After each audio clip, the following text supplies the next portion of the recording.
ભર ઉનાળે ફરી વરસશે વરસાદ। 2 દિવસ ગાજવીજ સાથે વરસાદની આગાહી।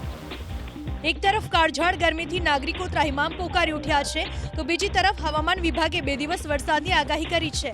હવામાન વિભાગ મુજબ 22 અને 23 મેના રોજ કેટલા જિલ્લા અને સંઘ પ્રદેશમાં ગાજવીજ સાથે વરસાદની આગાહી કરી છે, જેમાં 22 મેના રોજ સૌરાષ્ટ્રના અમરેલી અને ગીર સોમનાથ, તો દક્ષિણ ગુજરાતના નવસારી, ડાંગ, વલસાડ જિલ્લામાં છૂટાછવાયા સ્થળોએ ગાજવીજ સાથે વરસાદ વરસી શકે છે, તો સંઘ પ્રદેશ દીવ, દમણ અને દાદરાનગર હવેલીમાં પણ વરસાદની આગાહી કરાઈ છે।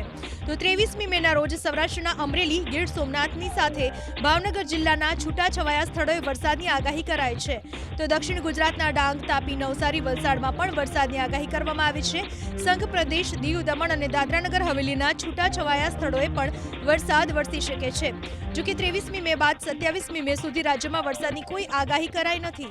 હવામાન વિભાગ મુજબ તાપમાનમાં કોઈ મોટો ફેરફાર નહીં થાય અને 1 થી 2 ડિગ્રી તાપમાનમાં ઘટાડો થશે।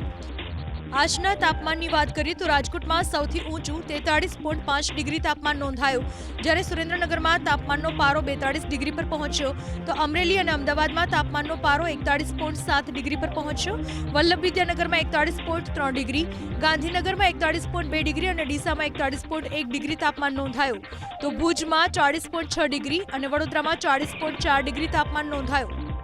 22-23 के लिए इक्का दुक्का स्थानों में हल्का से मध्यम में गर्जना के साथ बारिश का संभावना रहेगा।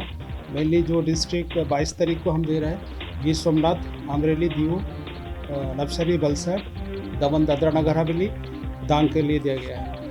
और जो डेट 23 तारीख को 23 मई को लिए दिया गया है, सेम डिस्ट्रिक्ट रहेगा। उसके साथ सौराष्ट्र कच्छ में भावनगर ऐड होगी और जो दक्षिण गुजरात में तापी डिस्ट्रिक्ट इसमें ऐड होगी। બીજી તરફ કાળઝાળ ગરમીને લઈને રાજ્યના મોટા ભાગના વોટર પાર્ક, સ્નો પાર્ક પણ હાઉસફુલ થયા છે। ટીવી સ્ક્રીનના દ્રશ્યો મહેસાણાના વોટર પાર્કના છે, જ્યાં કાળઝાળ ગરમીથી રાહત મેળવવા માટે મોટી સંખ્યામાં લોકો ઉમટ્યા। ઉત્તર ગુજરાત સહિત આસપાસના વિસ્તારોમાંથી લોકો વોટર પાર્કની મજા માણવા પહોંચ્યા છે। ડીજેના તાલ અને અલગ અલગ રાઇડ્સની મજા માણીને લોકો ગરમીથી ઠંડક મેળવી રહ્યા છે।